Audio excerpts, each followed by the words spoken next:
What is up, guys? Welcome back to the channel. Today we are going to be talking about if the Saucony Type A9 makes a good trail shoe.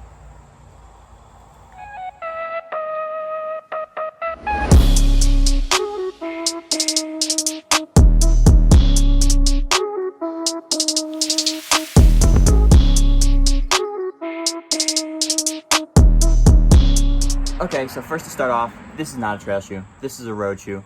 As you can probably tell by the very shallow lugs here, if you can even call them lugs, and a lot of exposed midsole foam right there. They got pretty chewed up. Now I am personally of the opinion that the majority of road shoes can handle a dry trail, especially one that's not super technical, and even technical ones if it's super dry and there's no wetness. If it is wet out, I would definitely suggest getting one with deeper lugs like the Hoka Torrent or a different trail shoe. Now, even though the Saucony Type A9 is a road racing shoe, I wore it over the weekend, or actually yesterday, for the Blue to Blue Challenge 50K. Way to go, way to go! Thank you. Doing great, man. It's a 50K going from the south end of West Rock State Park in New Haven, Connecticut, up to the end of the Quinnipiac Trail in Prospect, Connecticut, and back, totaling about, I think it's actually like 32, 33 miles, and it is considered one of the most technical and rocky 50Ks in Connecticut. Overall, I'm pretty happy with how this shoe performed. I really liked it, and I probably would not choose a different shoe going back. However, I did have some small issues with running on trails in it. Let's get into it. As usual, we are going to go from the top straight down. So first of all, we have the upper. Upper definitely got pretty dirty. To be expected, that would happen with any shoe. And really, I thought the lockdown was really good. I really didn't have any issues, especially because of this lacing system here with the fabric loops that come all the way down from here, all the way down into the underneath the insole, into the midsole. I thought they really helped lock your foot down. I didn't have any issues with stability or anything. I rolled my ankle a couple times, but I probably would have done it more if I was in a higher stack trail shoe, something like the Torrent or the Speed Goats, which are inside. And that's really all I have to say about the upper. I did get the laces untied a couple times, which was weird. That usually doesn't happen to me in these, but it has happened to me in the Torrents, which I don't know why. I do double knot them. I just don't know why they tend to come untied. If you have any reasoning for why that might be, please leave it down in the comments below.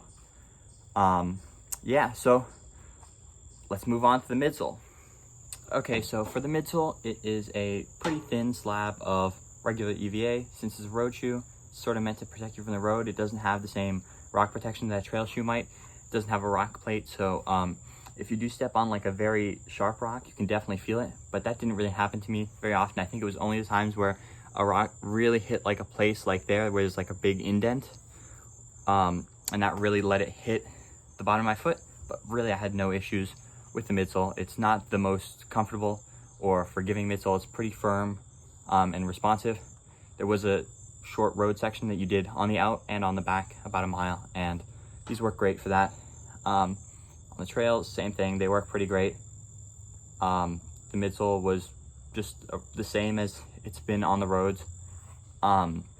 It's definitely, as a lower stack shoe, it's definitely not something you should take out for 30 plus miles if you're less experienced with low stack shoes, or just want a little bit more cushion or rock protection. But if you are into like ground feel and really feeling what's underneath you, and you don't have any issues with very low cushioning and also the lower 4mm drop, I definitely say the midsole would work for you.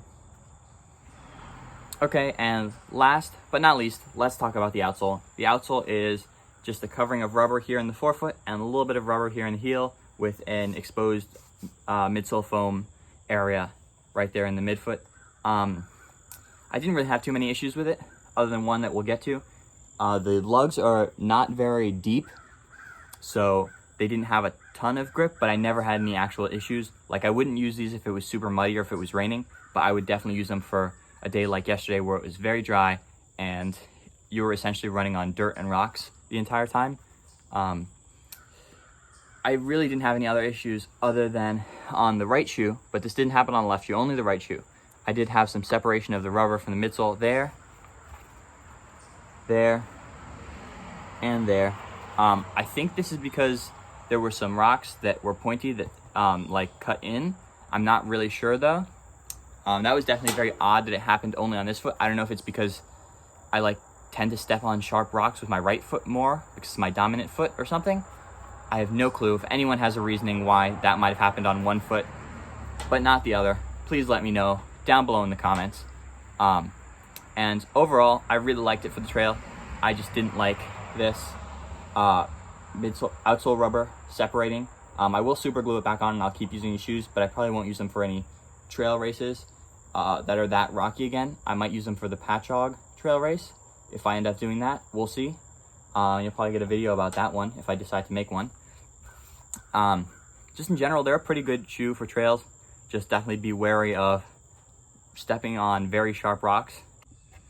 Okay guys, that is it for this video. If you really like this video, please do go check out my review on these shoes.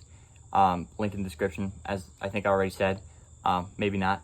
If you do like this video and that one, or maybe you want something similar, please do check out the other videos on my channel because those are pretty similar.